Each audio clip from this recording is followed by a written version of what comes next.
Certo, pessoal, dando início aqui ao nosso último GED, né, do semestre, nossa revisão para a V3. E a gente já começa com as questões de processo. Vamos ler aqui. Na relação jurídica são pressupostos processuais, item A, a possibilidade jurídica do pedido, a legitimidade e o interesse de agir. Item B, a legitimidade e o interesse de agir apenas. Item C, de existência a petição inicial apta, a imparcialidade do juiz, a capacidade postulatória e a legitimação para o processo. Item D, de validade do processo, a demanda, jurisdição e citação.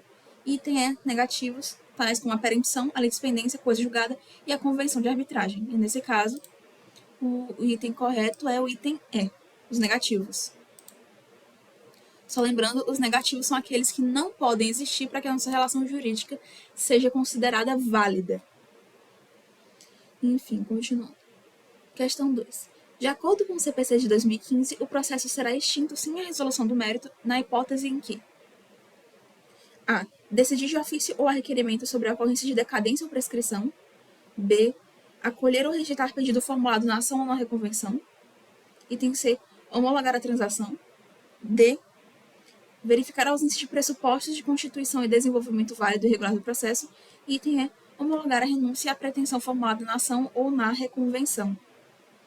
E a nossa resposta aqui é o item D.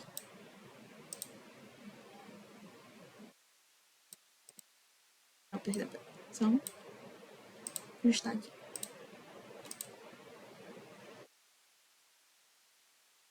Só dando uma maior explicação, né?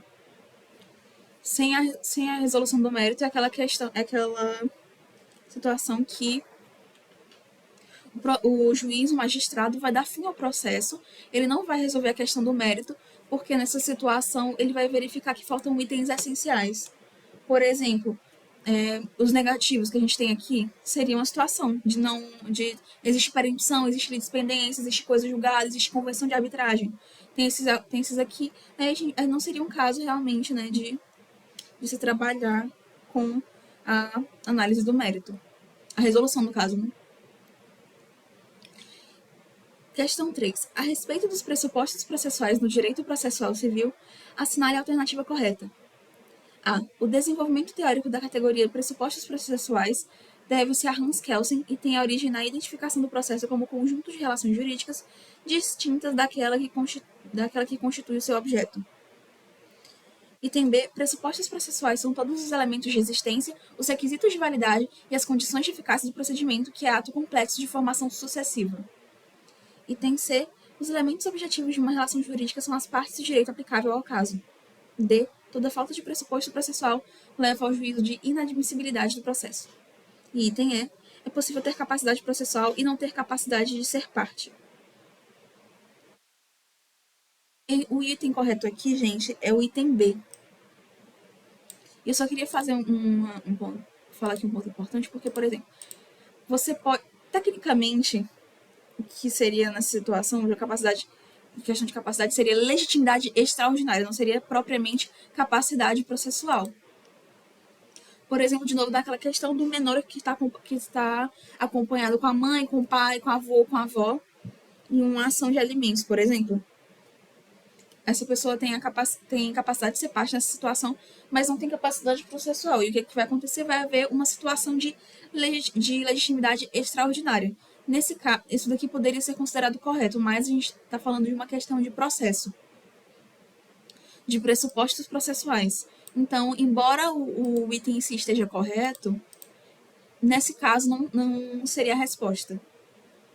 E essa questão de, por exemplo, toda falta de pressuposto processual leva ao juízo de inadmissibilidade do processo. Tem alguns pontos, por exemplo, a questão de competência absoluta ou competência relativa, no caso, incompetência, né, no caso.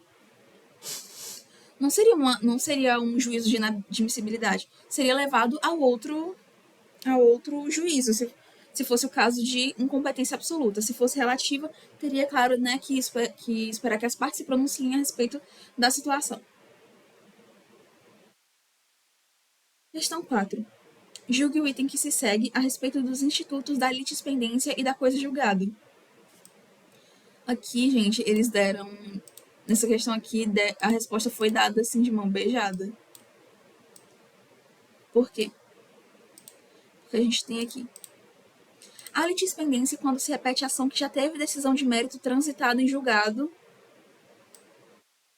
com as mesmas partes, mesma causa de pedir e o mesmo pedido. Gente, isso aqui não é litispendência. Litispendência é quando tem duas ações idênticas correndo ao mesmo tempo. Aí a resposta para isso seria coisa julgada. Portanto, está errado. Porque coisa julgada é aquela questão que a gente tinha falado. Já foi transitado no julgado, já foi dada a oportunidade as partes de se manifestar em algum momento, né? Então, a gente não tem. Não seria essa questão de litispendência. A gente tem a questão. Eu vou só afastar um pouquinho aqui. Pra ficar mais fácil. Enfim. Menor com 16 anos de idade intentou ação indenizatória em face do condutor do veículo que o havia atropelado, causando-lhe lesões corporais. Só atenção aqui que é 16 anos de idade. Ou seja, ele é relativamente incapaz. Para tanto, o autor outorgou instrumento de mandato ao advogado contratado para lhe patrocinar a causa sem estar assistido pelo representante legal. Atenção aqui. E aqui a gente tem o vício processual em questão é a carência de ação por ilegitimidade ativa ad causam, e item B, falta de capacidade de ser parte em relação ao autor, falta de capacidade para estar em juízo em relação ao autor, falta de capacidade postulatória e não há, item E, não há vício. Nesse caso, é falta de capacidade para estar em juízo em relação ao autor. Porque, de novo, ele é menor de idade e ele está com advogado, mas ele precisa sim do representante legal. Então, seria uma situação de ele não tem capacidade para estar em juízo. Questão 6. Antônia, civilmente capaz, inconformada com as fartas provas de agressões que sua filha Maria sofre de seu genro Paulo, com quem Maria é casada, propõe ação de divórcio em face deste, por intermédio de seu procurador constituído nos autos para dissolver o casamento de sua filha. Nesse caso, é correto afirmar que item A. Antônia tem legitimidade ordinária para a propositura da ação de divórcio. Item B. Antônia tem legitimidade extraordinária para a propositura da ação de divórcio. Item C. Falta uma das condições para o legítimo exercício do direito de ação. Item D. Falta capacidade postulatória para que Antônia ajuize a ação de divórcio. E item E. O juiz deve julgar desde logo o procedente o pedido, uma vez que há provas do fato. Antônia, ela é civilmente capaz, certo? Só que quem é casada é a Maria. Vou marcar aqui. Quem é casada é a Maria. E ela não. Embora o genro ele esteja agredindo a filha dela, ela ainda assim ela não tem legitimidade para fazer, né, para propor essa ação. Então falta uma das condições para o legítimo exercício de ação, do direito de ação, no caso. Porque ela teria capacidade postulatória, ela teria, né, ela tem capacidade para numa situação ser parte e postulada em juízo. Mas nessa situação não é o caso. Quem tem que fazer isso é a Maria. Ela poderia, em outra situação, já que ela tem provas, o correto, né, seria ela ir para uma delegacia, fazer um BO, essas coisas. Não, então, né, ela não pode, ou fazer uma denúncia, a depender da situação, né, mas ela não pode ajuizar a ação de divórcio. De acordo com as disposições do Código de Processo Civil, para postular em juízo é necessário ter interesse e legitimidade, o artigo 17. Interesse e legitimidade. Interesse é o quê? Interesse é o resultado que a gente pretende ter com essa ação, e legitimidade é você ser a parte ao mesmo, e também ter, em regra, ter a capacidade postulatória. Em regra. De novo, tem aquela questão dos menores de idade, pessoas incapazes, enfim. Questão 8. No Brasil, as pessoas casadas sofrem uma restrição da sua capacidade para propor determinados tipos de ação, de maneira que sua capacidade precisa ser integrada pelo consentimento do cônjuge, que outorga o chória ou marital. Inclusive, o chória fala a respeito da esposa e marital fala do marido. A restrição recai nas ações que versem sobre direito real em bem imóvel. Caso não seja trazida a outorga do cônjuge, não haverá plena capacidade, faltando o pressuposto processual de... Aí a gente tem eficácia, que enseja a inexistência processual. Aí a gente tem validade, que enseja a ineficácia processual. Aí, de novo, eficácia, que enseja a ineficácia processual. E validade, que enseja a nulidade processual. Essa resposta aqui, gente, inclusive, vocês podem encontrar no nosso CPC. A gente lê aqui o caput dos artigos 73 e 74. E parágrafo único do 74 também. O cônjuge necessitará do consentimento do outro para a procuração que verse sobre direito real imobiliário, salvo quando casado sob o regime de separação absoluta de bens. Ou seja, os bens não se conversam. Os bens de uma parte não se conversam com os bens da outra parte. Aí nós temos aqui o artigo 74. O consentimento previsto no artigo 73 pode ser suprido judicialmente quando for negado por um dos cônjuges sem justo motivo ou quando lhe seja impossível concedê-lo.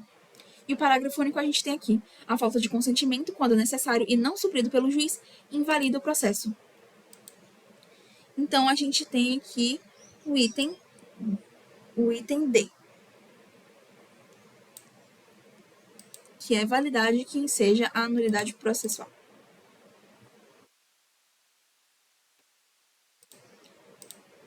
Aí a gente vai para a questão 9.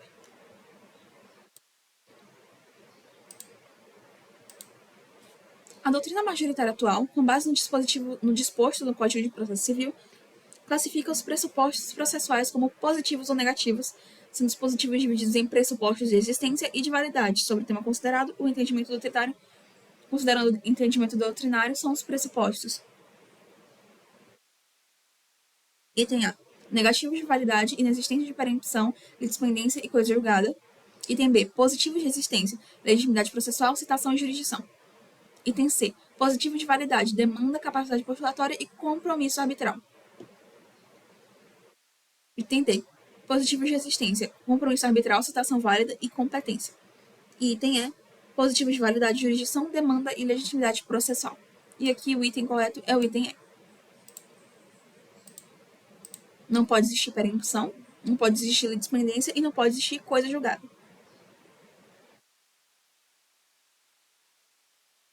Item questão 10. Em um processo judicial de obrigação de fazer contra a construtora Casa dos Sonhos, que lhe vendeu um apartamento com infiltrações, Roberto Carlos tenta obter a condenação da construtora para arcar com os serviços e reparos necessários. Após a citação e a abertura do prazo para a contestação, a construtora formula defesa processual, alegando que tal processo é reprodução idêntica de outro, que já foi julgado e extinto com resolução de mérito. Vamos marcar aqui, que é muito importante.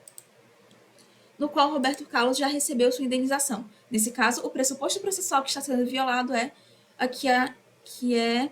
deveria ser a inexistência da coisa julgada, porque não deveria existir. Enfim, gente, é isso. Aí a gente tem as próximas partes, né, da revisão, que eu deixei divididozinho, como eu sempre faço, para ficar mais fácil para vocês. Enfim, é isso. E vou dar aqui fim à nossa gravação de questões de processo.